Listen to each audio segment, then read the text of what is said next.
ಮತ್ತೆ ಅನುದಾನ ಸಮರ ನಡೀತಾ ಇದೆ. ಜೆಡಿಎಸ್ ಶಾಸಕನ ಅಳಲು. ಜೆಡಿಎಸ್ ಶಾಸಕ ಹೇಳ್ಕೊಂಡಿದ್ದಾರೆ, ಅನುದಾನ ಸಮರ ಮತ್ತೆ ಮುಂದುವರೆದಿದೆ. ಕ್ಷೇತ್ರದ ಅಭಿವೃದ್ಧಿ ಆಗ್ತಾ ಇಲ್ಲ. ಅಭಿವೃದ್ಧಿ ಆಗಬೇಕು ಅಂತಂದ್ರೆ ಸರ್ಕಾರ ಅನುದಾನ ಕೊಡಬೇಕು, ಆದರೆ ಸರ್ಕಾರ ಅನುದಾನ ನೀಡ್ತಾ ಇಲ್ಲ. ಯಾರು ಹೇಳಿರೋದು ಅಂತಂದ್ರೆ ಹುಣಸೂರು ಜೆಡಿಎಸ್ ಶಾಸಕ ಜಿಡಿ ಹರೀಶ್ ಬೇಸರವನ್ನ ವ್ಯಕ್ತಪಡಿಸಿದ್ದಾರೆ. ರಂಗಮಂಟಪ ಉದ್ಘಾಟನಾ ಕಾರ್ಯಕ್ರಮದಲ್ಲಿ ತಮ್ಮ ಅಳಲನ್ನ ತೋಡ್ಕೊಂಡಿದ್ದಾರೆ. ಜನರ ಮುಂದೆ ಹೇಳ್ಕೊಂಡಿದ್ದಾರೆ, ನಮ್ಮ ಕಷ್ಟಗಳನ್ನ ಯಾರಿಗೆ ಹೇಳಬೇಕು ಗೊತ್ತಾಗ್ತಾ ಇಲ್ಲ. ಅಭಿವೃದ್ಧಿ ಆಗಬೇಕು, ಆದರೆ ಅಭಿವೃದ್ಧಿ ಆಗೋದಕ್ಕೆ ಹೇಗೆ ಸಾಧ್ಯ?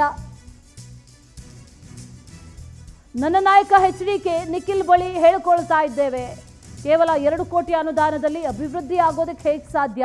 300ಕ್ಕೂ ಹೆಚ್ಚು ಗ್ರಾಮ ಇದೆ, 15,000 ಕೂಡ ಸಿಗೋದಿಲ್ಲ.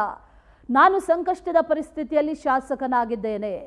ಮಂಡ್ಯದ ಅಂಕನಹಳ್ಳಿಯಲ್ಲಿ ಶಾಸಕ ಜಿಡಿ ಹರೀಶ್ ಹೇಳಿಕೆಯನ್ನ ನೀಡಿದ್ದಾರೆ. ಸರ್ಕಾರದಲ್ಲಿ ನಾವು MLA ಅಂತ ಇದೀವಿ. ಮೊದಲನೇ ಬಾರಿಗೆ ಈ ಸರ್ಕಾರದಲ್ಲಿ ಯಾಕೆ MLA ಆಗಿದ್ದೀವಿ?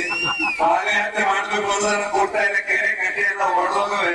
ಪಾದಯಾತ್ರೆ ಮಾಡ್ಬೇಕು ಅಂತಕ್ಕಂಥದ್ದು ಹೇಳೋದು ಅವತ್ತು ಎಷ್ಟು ನಮ್ಮ ಕಥೆಗಳು ಅಷ್ಟೇ ಆಗ್ಬಿಡದೆ.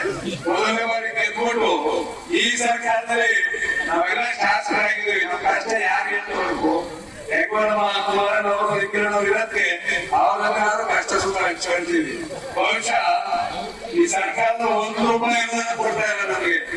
ಯಾವುದಕ್ಕೂ ಕೊಡ್ತಾರೆ, 2 ಕೋಟಿ ಅನುದಾನ ಕೊಡ್ತಾರೆ. 300 ಹಳ್ಳಿ ಇರ್ತವೆ, 15,000 ಬರ್ತದೆ. ಯಾವ ಹಳ್ಳಿಗೆ ಏನು ಅನುದಾನ ಕೊಡೋದು? ಈ ಪರಿಸ್ಥಿತಿ ಈ ಸರ್ಕಾರದ ನಾವೆಲ್ಲ ಮಂಡಳವರು ಸ್ವರೂಪ ಆರಣ ಬಿಡಿ. ಈ ಸರ್ಕಾರದಲ್ಲಿ ನಾವು MLA ಅಂತ ಇದೀವಿ. ಮೊದಲನೇ ಬಾರಿಗೆ ಈ ಸರ್ಕಾರದಲ್ಲಿ ಯಾಕೆ MLA ಆಗಿದ್ದೀವಿ? ಪಾದಯಾತ್ರೆ ಮಾಡ್ಬೇಕು ಅನ್ನೋದನ್ನ ಕೊಡ್ತಾ ಇಲ್ಲ. ಕೆರೆ ಕಟ್ಟೆ ಎಲ್ಲ ಹೊಡೆದೋಗವೆ. ಪಾದಯಾತ್ರೆ